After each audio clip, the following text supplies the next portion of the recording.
De acordo com a lenda, a cidade atrás de mim foi fundada por um órfão amamentado por uma loba. Ele pegou seu arado e demarcou os limites da nova cidade que levaria seu nome. O nome dele era Rômulo. E a cidade, nem é necessário dizer, era Roma. Nos séculos que se seguiram, os romanos espalhariam seu conhecimento, tecnologia, modo de vida pelo mundo conhecido. Foi o maior e mais duradouro império que o mundo já viu. E quase 2000 anos depois, seu conhecimento continua nos assombrando. Sabedoria e antiguidade. Os romanos.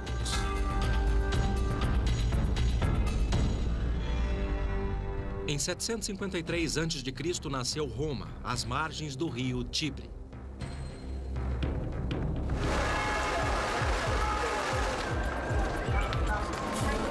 Como eterno estudante de história, eu fico pasmo com o que os romanos conseguiram realizar usando a técnica mais rudimentar. Colossal nem chega perto. Prédios monumentais, ruas pavimentadas e prédios de apartamentos. Uma rede de distribuição de água e esgoto que mantinha 1 milhão de pessoas saudáveis. A tecnologia romana construiu mais que esta cidade. Conforme o império crescia, essa tecnologia se espalhou, moldando o mundo antigo e refletindo no nosso. Para compreender o papel desta tecnologia na construção do Império Romano, eu tive que ir para bem longe da capital, até a fronteira. Roma era o coração do império, estendendo-se da Escócia à Síria. As legiões romanas ocuparam 1/4 do mundo, que se transformaria em 36 das nações modernas. Destas florestas alemãs na fronteira norte até o Oceano Índico, os militares modelaram um novo mundo à imagem de Roma. Aqui na Alemanha, a história é viva. Através do país, arqueólogos experimentais como esses romanos dos dias modernos buscam pistas do sucesso dos romanos nos mínimos detalhes. Lembranças da ocupação romana estão dispersas ao longo da fronteira. Elas refletem mais que uma conquista militar. Há 2000 anos, os romanos construíram um muro aqui. E essa reconstrução moderna dá uma ideia do poder, do estilo romano. Não era apenas uma barreira física, era, acima de tudo, a força de uma ideia. Quando os soldados romanos montavam guarda aqui, eles tinham visão de uma terra de pântanos e floresta. Por outro lado, atrás deles, ficava o mundo romano. As legiões marchavam pela glória de Roma e tudo o que isso significasse. Vilas e cidades, estradas e caminhos. Organizados e bem treinados, legionários talharam o estilo de Roma em suas colônias, esmagando quem se opusesse a eles. O sucesso dos militares romanos contava e muito com a tecnologia alheia. Depois de séculos de guerra, os romanos sabiam o que funcionava. Muitos de seus equipamentos militares se baseavam em projetos adaptados de seus inimigos. A espada, ou gládio, era de origem espanhola. Os escudos eram samnitas. A armadura derivava de um modelo celta. O capacete era etrusco. Com uma exceção. O pilo era de origem romana. O que o fazia tão especial era a ponteira. Na forma de um arpão, foi projetada para penetrar e ser impossível de sair. Os soldados romanos eram bem treinados em combates próximos para desferir golpes de pilo. Mas a adaptabilidade deu às legiões outra vantagem no campo de batalha. Veja a Escórpio. Invenção de origem grega, as inovações romanas fizeram dela uma arma altamente eficiente.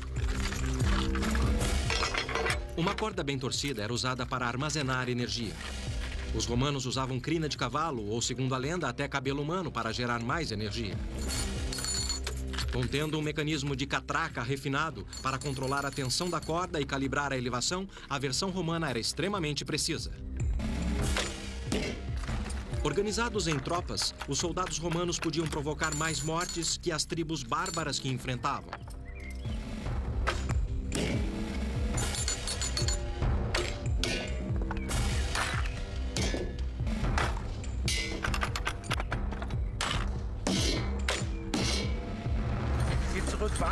Com o uso de tecnologias adotadas, combinadas à disciplina rígida e abordagem sistemática, as legiões romanas ampliaram as fronteiras do Império.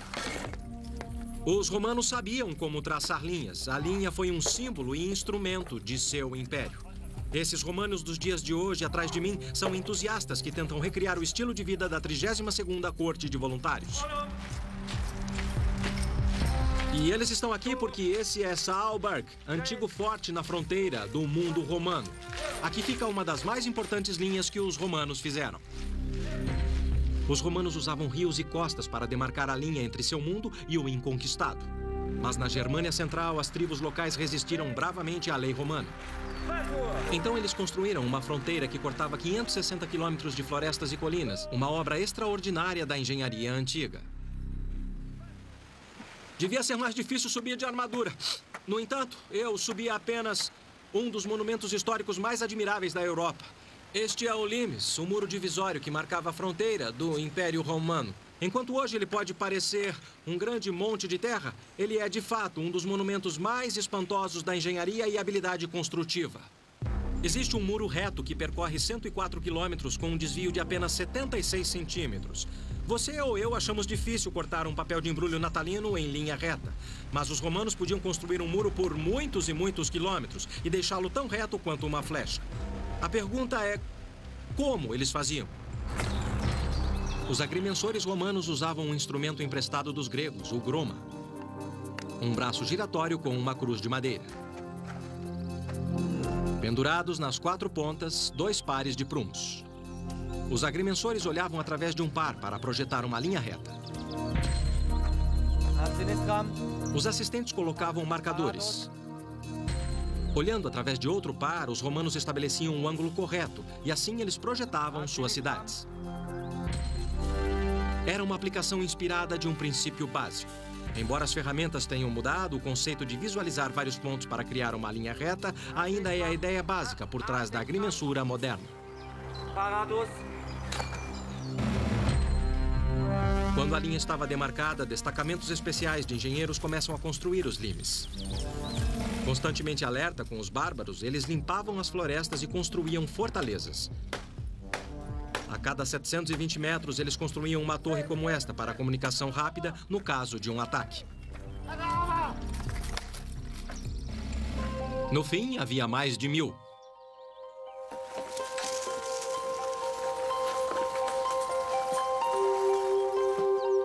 Nas áreas onde os rios não criavam uma fronteira natural, os engenheiros construíam paliçadas para marcar os limes que deixavam uma mensagem clara. Propriedade particular, não passe. E para não deixar dúvidas, construíam fortes a cada 6 quilômetros. 220 no total, como o de Saalburg, aqui nas colinas de Taunus, perto de Frankfurt, Alemanha. Os agrimensores romanos procuravam a linha mais direta entre 2 pontos.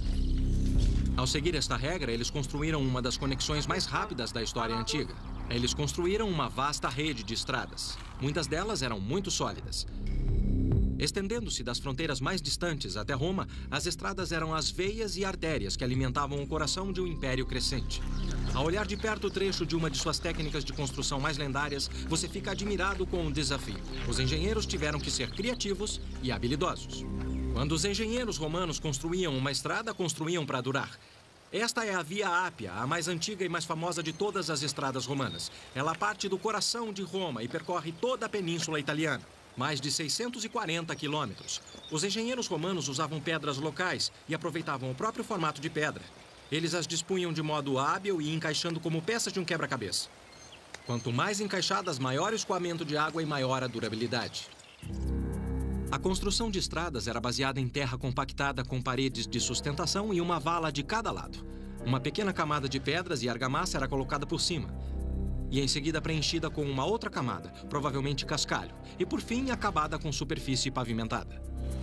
E para se ter ideia do tráfego dessa estrada, é só olhar os sulcos entre as pedras, deixados pelas milhares de carroças que passaram por esse caminho ao longo de muitos séculos.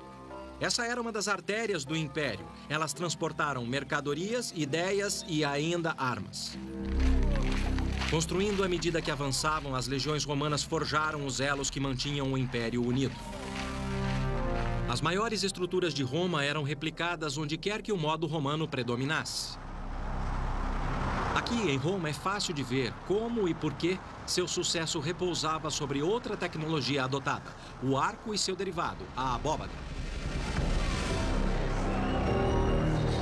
Sem eles, a construção de uma de suas maiores obras seria impossível.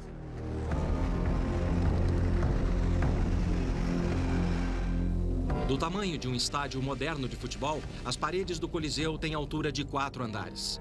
Se fossem sólidas, as paredes teriam desabado com o peso dos inúmeros tijolos que as ergueram. Ao usar o arco, os construtores emprestaram essa invenção grega para distribuir peso. Eis porque o arco é tão eficiente. O arco começa a partir da chamada saimel, de onde pedras em forma de cunha, chamadas aduelas, são sustentadas por uma pedra central chamada fecho. A partir daqui, o peso é distribuído uniformemente para os pilares. Sem o arco, não haveria possibilidade de construir uma obra tão grande como essa. Ela teria desabado com sua própria massa. Não seria exagero alegar que, sem o arco, certamente Roma não existiria. E se você sair da cidade, você pode ver como o arco foi importante no modo de vida romano. O Aqua Claudia é um dos 9 aquedutos que juntos forneciam 174 milhões de litros de água para a cidade antiga todos os dias. Graças ao arco, os romanos conseguiram criar uma vasta rede de água. Aqui na Porta Maggiore de Roma, 4 aquedutos se cruzavam antes de se ligarem a um labirinto de encanamentos que distribuía a água pela cidade.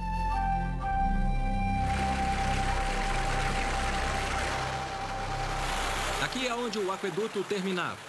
Mas nos tempos de Roma havia fontes similares pela cidade. E o motivo de ter tantas é que elas eram totalmente vitais para o funcionamento dela. Somente os ricos podiam pagar para ter água em suas casas. Logo, para o Zé Povinho, ou se preferir Julius Public, era aqui que você pegava sua água. E não é só isso. Roma é e sempre será um lugar quente. E isso funciona como um ar-condicionado gigante ao ar livre. As fontes lançam água no ar. O vento carrega o spray e o spray resfria o ar. É um efeito bem refrescante. Mais do que isso, eram vitais para a manutenção da saúde pública. A água subterrânea era um risco contínuo à saúde e a água do Tibre era completamente suja. Por isso, essa fonte e muitas outras mantinham a população saudável. Conforme as legiões expandiam o império, elas seguiam um princípio fundamental. A saúde pública baseava-se na água limpa trazida por aquedutos suportados pelos arcos. A associação dos engenheiros romanos com os arcos era mais do que um casamento de conveniência. Era um caso de amor. Mas enquanto uma estrutura como essa tinha uma função eminentemente prática de trazer água fresca para a cidade, ela fazia mais do que isso. Segundo o historiador Tácito, as grandes obras públicas divulgavam o poder de Roma. E em nenhum lugar isso é mais verdadeiro do que nas colônias.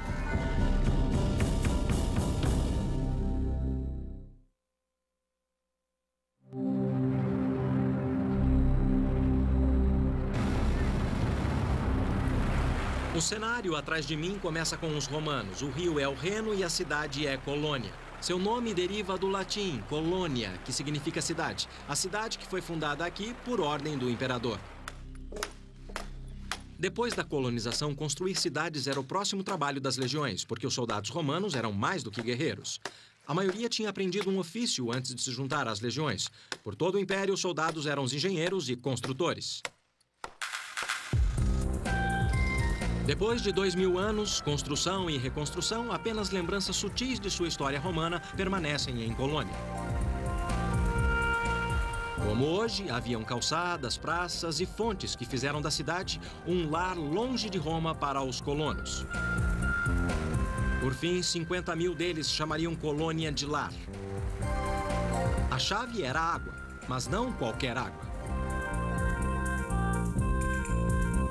Para obter a qualidade e quantidade necessária, eles construíram o segundo maior aqueduto na história romana. Ele ainda pode ser visto se você souber onde procurar. Transpor esse vale com pontes como essa era pra lá de caro. Eles criaram uma solução engenhosa.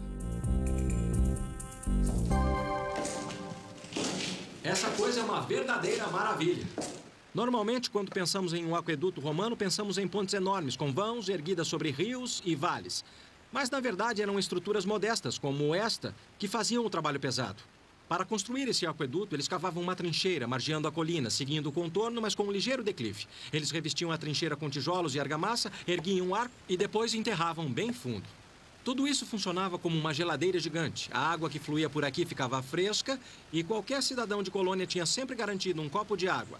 Água fria, fresca e limpa. O mundo romano continuava se expandindo.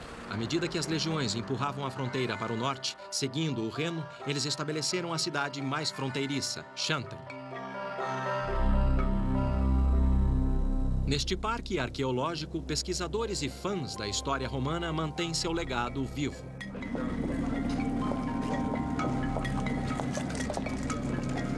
Parte de sua pesquisa é dedicada a entender o que fez os romanos terem tanto êxito.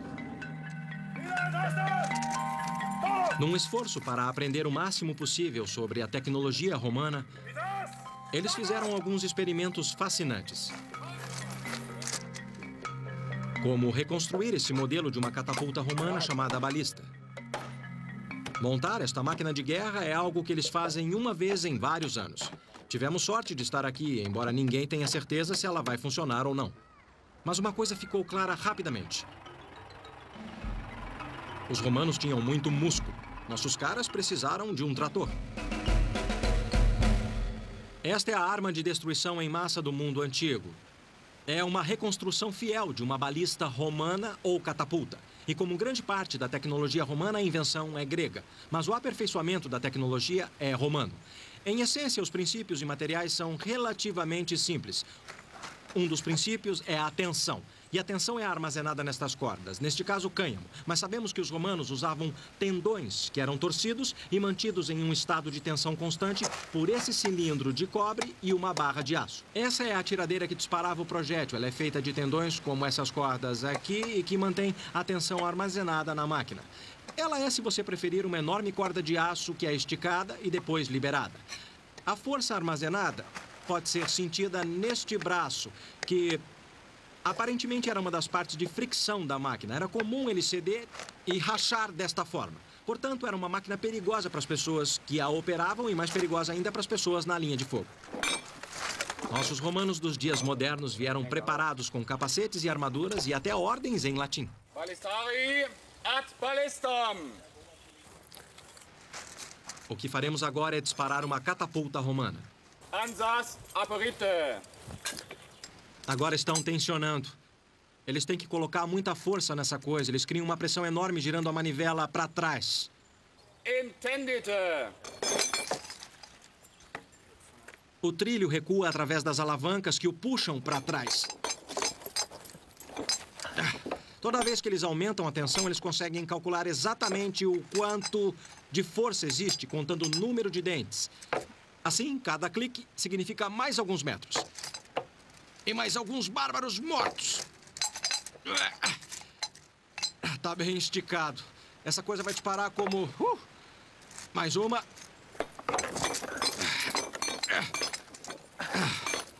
Agora colocamos a bola.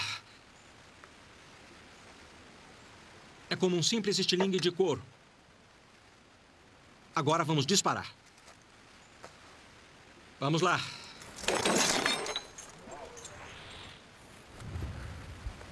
Isso é simplesmente incrível. Se você estivesse enfrentando os romanos, decididamente você teria visto o equivalente ao antigo B-52.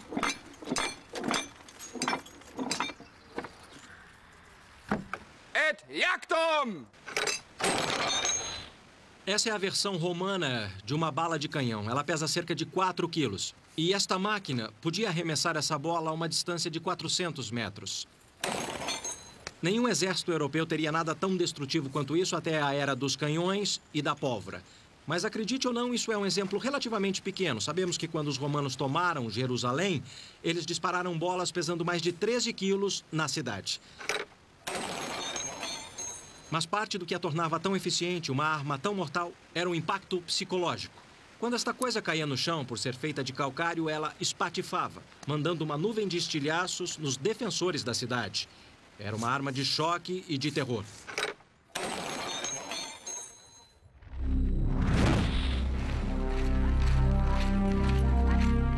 Protegidos por uma muralha e guardados por uma legião, os fundadores militares garantiam que seu novo lar fosse um reflexo de Roma. Eu andei pelo parque até um lugar onde a influência de Roma nos projetistas da cidade deixou sua marca. A construção atrás de mim pode parecer uma estufa enorme, mas na verdade é uma réplica fiel, construída em escala 1:1, do exterior de um banho romano. As ruínas deste banho ficam embaixo.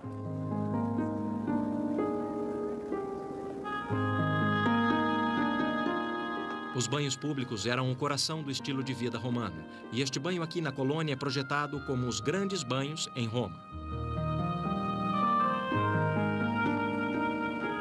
Os banhos consistiam em uma rotina específica que se dava em áreas onde a temperatura ia do frio ao muito quente, 49 graus centígrados.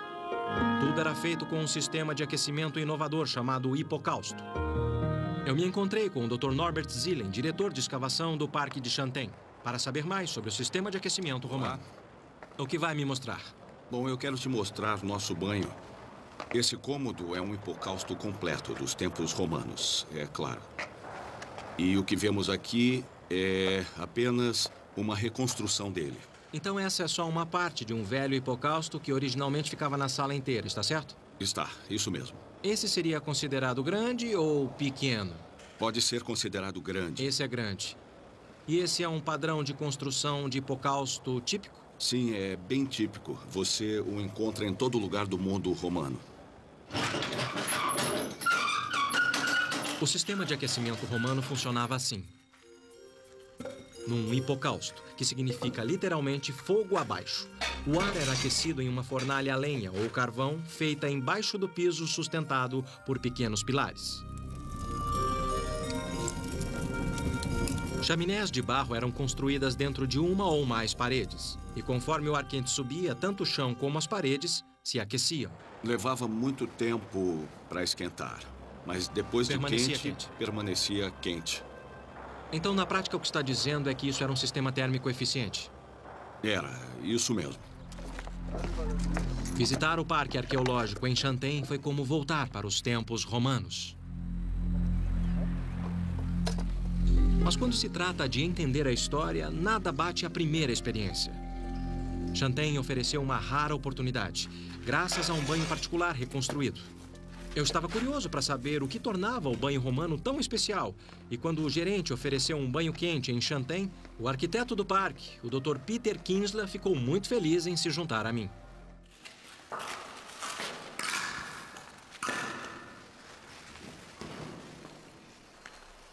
Esse banho quente é delicioso, Peter. Ele é aquecido pelo mesmo sistema que aquecia o piso e as paredes? Sim, tem um testudo bem ali. Testudo significa tartaruga. Exatamente. O incrível sobre o hipocausto é que enquanto ele aquece o piso e as paredes, ele também aquece a água da banheira. Um receptáculo côncavo chamado testudo fica diretamente em cima do fogo na fornalha. Ele tem uma abertura dentro da banheira e, através da convecção, a água fria desce e a água quente sobe. A água fria circula na fornalha, onde é aquecida, e volta para a banheira. Uma adaptação astuta de um princípio científico básico. O que mais me surpreende é o esforço que eles despendiam para ter um bom banho. A energia, a tecnologia, tempo e dinheiro que investiam para ter um banho. Por que isso? Bom, isso não fazia parte da cultura, não fazia parte só da vida social, fazia parte da higiene. Então, mais do que qualquer coisa, era uma questão de saúde pública. Exatamente.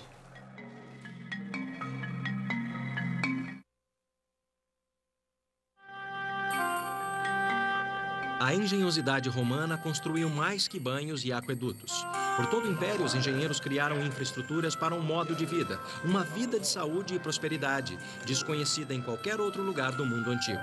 Roma era um modelo para os demais. O que quer que fosse servido na capital também era servido nas colônias. Azeitonas do norte da África, frutas tropicais e até mesmo o arroz eram encontrados com facilidade. Os romanos contavam com um comércio intenso por toda a Índia e China. E o comércio fomentou a inovação e a transferência tecnológica. O comércio romano estendia-se da China até as Ilhas Britânicas, mas por terra ou água todos os caminhos levavam a Roma. Roma estabeleceu Ostia como seu porto mais importante no século VI d.C.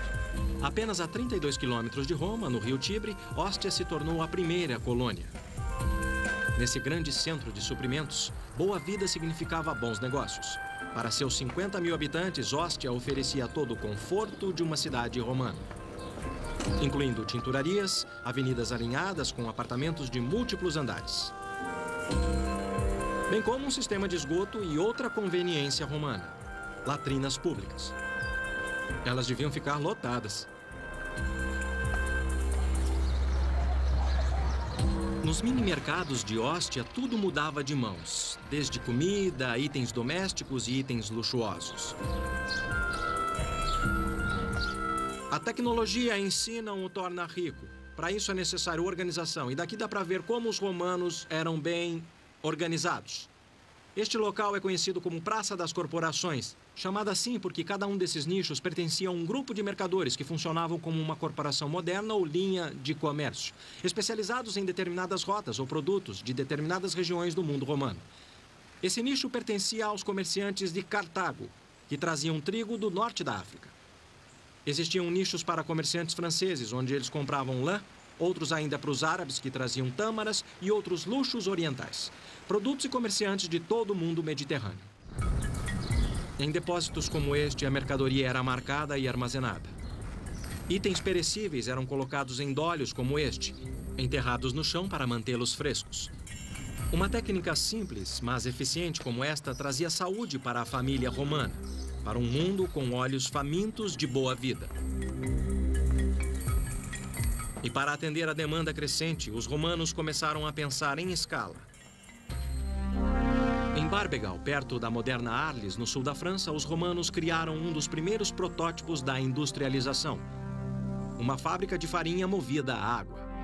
Guiada não apenas por uma, mas por 16 rodas d'água em 2 fileiras paralelas de 8, a água caía de uma roda para outra. O que a tornava mais eficiente era, desta vez, uma invenção romana distinta: a roda d'água impulsionada por cima. Ela utilizava a água de modo 8 vezes mais eficiente que a roda d'água impulsionada por baixo. Com esse moinho, os romanos conseguiam produzir farinha suficiente para alimentar toda a população da antiga Arles de no mínimo 12 mil pessoas, todos os dias.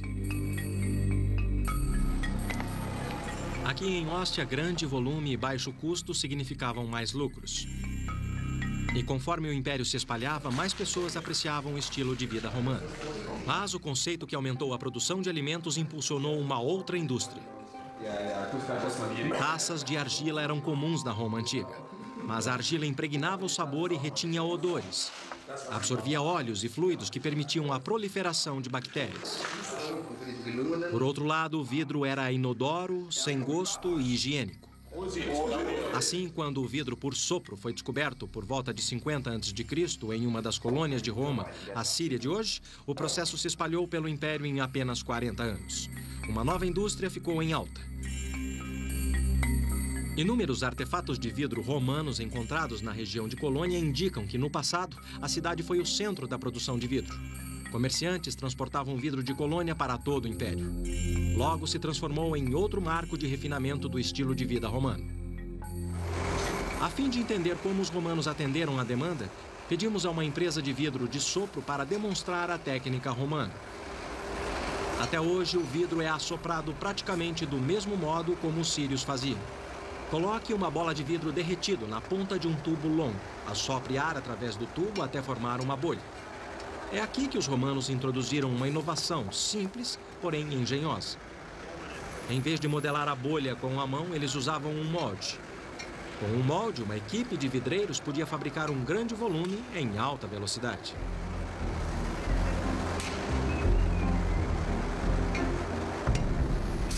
Embora os moldes atuais sejam feitos de metal, o conceito romano de produção mudou muito pouco.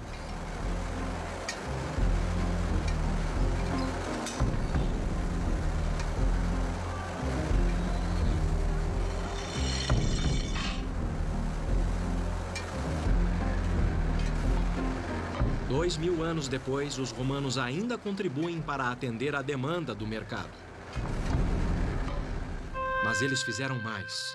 Refinaram o material, inventando técnicas para criar um dos mais belos tesouros do mundo antigo, como esta obra de arte. Até hoje, especialistas discordam sobre como foi feita. Um pesquisador experimentou por mais de 40 anos. Ele acha que encontrou a resposta.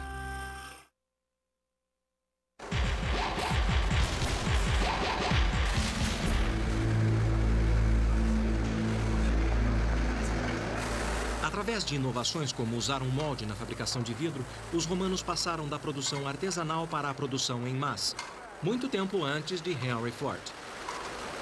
Para entender como os romanos alcançaram seu auge tecnológico, os pesquisadores analisam análogos contemporâneos e reconstroem relíquias de sua cultura. Mesmo assim, alguns de seus feitos mais admiráveis permanecem um mistério. Como essa maravilha da arte romana chamada vidro engaiolado. Descobertos não em Roma, mas em tumbas ao longo da fronteira, eles são luxuosos nos detalhes, mas seu propósito permanece nebuloso. No entanto, os pesquisadores acreditam que, se conseguirem determinar como o vidro engaiolado foi feito, eles aprenderão mais sobre os artífices e a antiga civilização romana que o sustentava. Eu fui ver um homem que passou 40 anos de sua vida pesquisando a técnica romana perdida. Joseph Weltzel usa ferramentas que são, em essência, as mesmas usadas pelos romanos. Tudo que ele acrescentou foi eletricidade. No vidro engaiolado, uma espécie de rede fica em cima de um núcleo através de pequenos suportes. Existem várias teorias sobre como o vidro engaiolado foi criado, e o Sr. Weltzel experimentou todas elas. Ele passou centenas de horas criando réplicas enquanto busca uma resposta final. E aí, quer tentar? Quero sim. Então vamos. Vamos lá. Isso está me deixando muito nervoso, porque se eu cometer um erro, o Sr. Weltzel vai ficar muito bravo comigo. E também porque isso me lembra dentista. Alguns de seus colegas acreditam que os romanos fizeram a forma básica, assoprando um vidro dentro do outro. Weltzel não concorda. Quando ele replicou uma outra relíquia romana, o famoso vaso Portland, o Sr. Weltzel encontrou uma pista. O vaso Portland é decorado com camafeus lapidados. Camafeus eram populares na técnica romana de joias, então o Sr. Weltzel está convencido de que não eram os vidreiros, e sim os joalheiros que tinham a habilidade e ferramentas para criar esses tesouros. Em sua opinião, os artífices romanos fizeram o vidro engaiolado, cortando a superfície de um vaso de parede espessa para criar duas camadas. Criando réplicas de objetos romanos, podemos aprender muita coisa da técnica que eles usavam. A única coisa dura o bastante para cortar vidro é o diamante. E nós sabemos, como fato, que os únicos diamantes nos tempos antigos vinham da Índia. E para fazer isso, os romanos tinham que manter um tráfego de milhares de quilômetros até o Oriente. E ainda havia todo o trabalho prático. Isso requer muitos meses de trabalho hábil. Aprendemos com isso que os romanos usavam sua tecnologia não apenas para tornar sua vida mais segura e fácil, mas também confortável. Isso não era uma necessidade, era um luxo. A ideia com esse objeto é a seguinte: se você o tem, você ostenta. E isso ia além de bens pessoais. Os romanos usavam suas habilidades para causar um outro efeito. Intimidação. Cidades fronteiriças como Xanten se baseavam nela. As legiões que aqui ficavam eram sempre na proporção de 10 romanos para 1 guerreiro germânico. Para compensar, os pesquisadores acreditam que os romanos incrementaram seu treinamento superior e máquinas de guerra com uma outra estratégia: guerra psicológica. O que tornou a tecnologia romana uma ferramenta tão eficiente para o Império não foram apenas as dificuldades técnicas que eles tiveram que vencer, mas sua política e até seu impacto psicológico. A habilidade para construir coisas grandes, construir obras como esta, causou um tremendo impacto nas tribos germânicas que moravam nesta região. Na prática, dizia: somos os romanos, isso é o que somos capazes de fazer, e viemos para ficar. A mensagem era bem clara: qualquer bárbaro que atacasse o Império Romano era um bárbaro bem tolo. O templo no cais de Xanten é uma demonstração evidente. Os romanos acreditavam piamente que suas estruturas incorporavam o poder e a glória do império. E junto com os templos, as arenas falavam do poder romano e da superioridade na engenharia. Nenhuma colônia estaria completa sem uma arena. Mas eu estava mais interessado em um lado mais prático da estratégia de grandes construções. Como eles faziam? Por fim, uma réplica no parque me deu a resposta.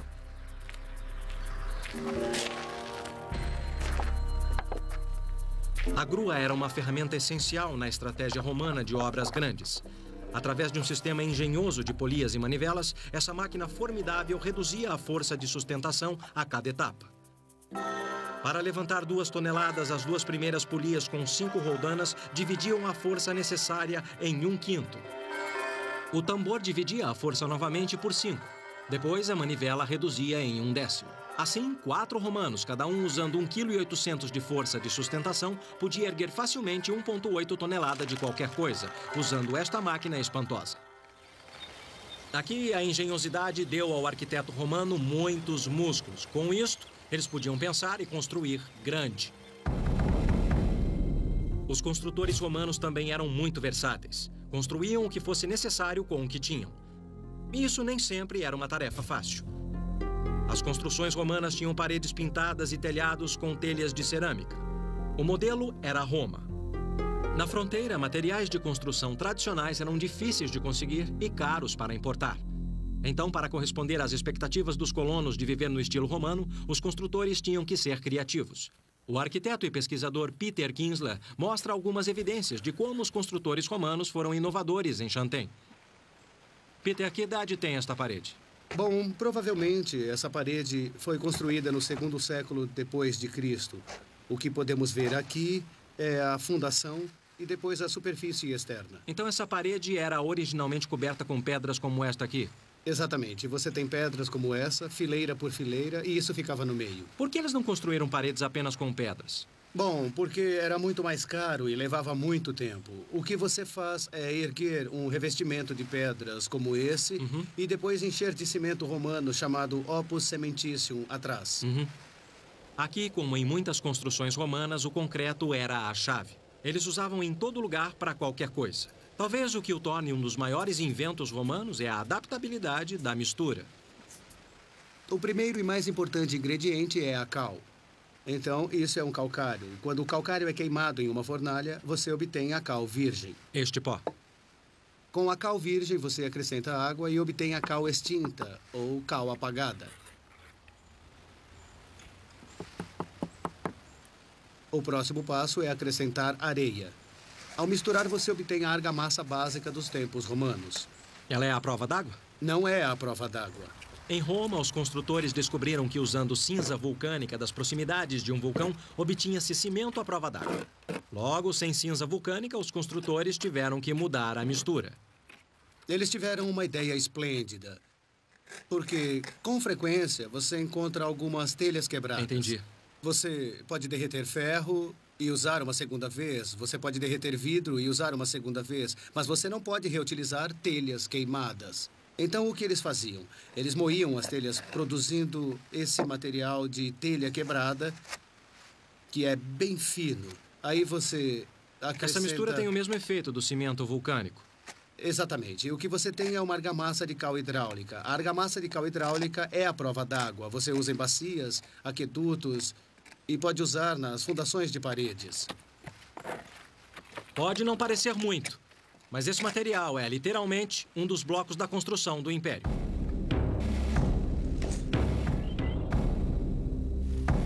Escala, eficiência e inovação. E não se esqueça, choque e terror eram o coração da construção do Império Romano. E embora essas ideias fossem expressas em um nível impressionante nas colônias, a cidade de Roma era a referência para tudo. Não foi à toa que lá a tecnologia e a inovação romana atingiram seu ápice.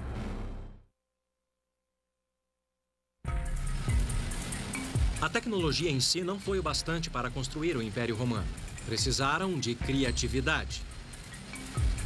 Enquanto as colônias se espelhavam no estilo romano, o padrão era sempre estabelecido em Roma. Foi lá onde uma das maiores ideias sobre escala, inovação e organização tomaram forma.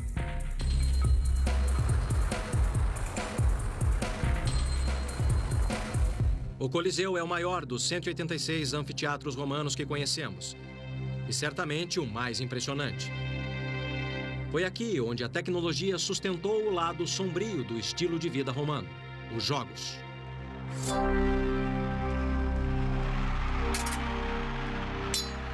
Os espetáculos cruéis encenados nesta arena incluíam matança de humanos e animais aos milhares. Chame de publicidade para o Império. No Coliseu, os romanos mostravam seu poder. Levaria anos de pesquisa paciente para revelar o sistema inteligente que os romanos usavam para produzir seus festivais de choque e horror. Nós estamos no porão, dentro do grande quebra-cabeças do Coliseu. O Dr. Heinz Jürgen Best sempre foi fascinado pelo Coliseu e sua história sangrenta. Por 8 anos, ele pesquisou os registros e estudou vestígios deixados nas ruínas, tentando entender o papel da tecnologia no horror que ocorria aqui. Sua pesquisa o levou a algumas marcas misteriosas nas paredes dos porões do Coliseu. Aqui deste lado temos pequenos corredores, os animais vinham para cá e daqui um deles era içado. Quando ele montou o quebra-cabeça, uma figura extraordinária surgiu. As marcas apoiavam um sistema de manivelas usado para levantar ursos e lobos, leões e leopardos para o piso da arena. Os alçapões abriam e viravam rampas para os animais que seriam erguidos e se juntariam ao espetáculo. Sua engenhosidade pode ser encontrada em cada detalhe. E aqui ficava o sarílio. É lindo. É, o cilindro vinha aqui. O cilindro vinha aqui dentro? Sim. Como eles viravam? Através de manivelas. O Dr. Bester explicou que a base de cada sarilho era arredondada, bem como a ponta do cilindro. Elas se tocavam apenas num ponto saliente, facilitando a rotação do cilindro e o levantamento da carga. E só naquele ponto? E aí ele girava com facilidade. Isso. Brilhante, brilhante. O Dr. Bester desenvolveu esquemas sofisticados para revelar os segredos do sistema. Como um relógio, 8 trabalhadores em 28 sarilhos, 256 ao todo, eram sincronizados em um sistema que incluía polias, elevadores e cordas, que erguiam 28 gaiolas com segundos de intervalo, levando a carga mortal do porão para se juntar ao horror que acontecia em cima. E aqui, a próxima corrediça, que pegava a parede inteira. Entendi, eu entendi. Para a gaiola. Então aqui Isso. é a corrediça. Exato. Para subir a gaiola. Isso. Então, a cada 9 metros havia outro sarilho e assim por diante. Exatamente. E tudo isso era totalmente simétrico, não é? Isso. Em toda a volta. Sim.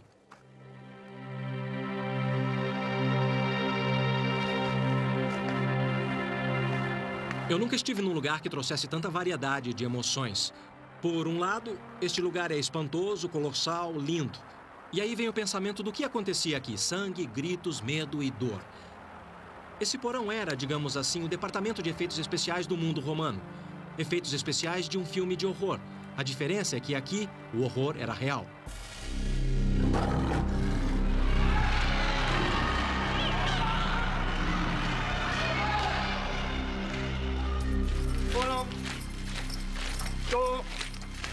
Sua habilidade para adaptar tecnologias simples em complexos sistemas criaram a base do estilo romano e um padrão de vida incomparável nos tempos antigos.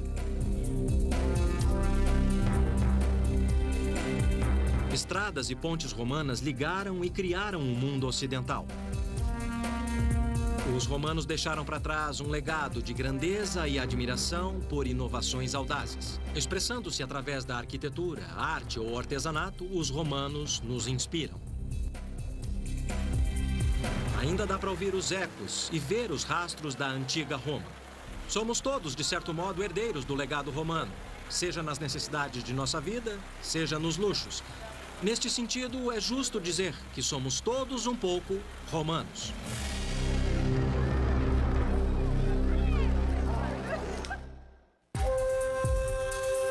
Versão brasileira, DPN Santos.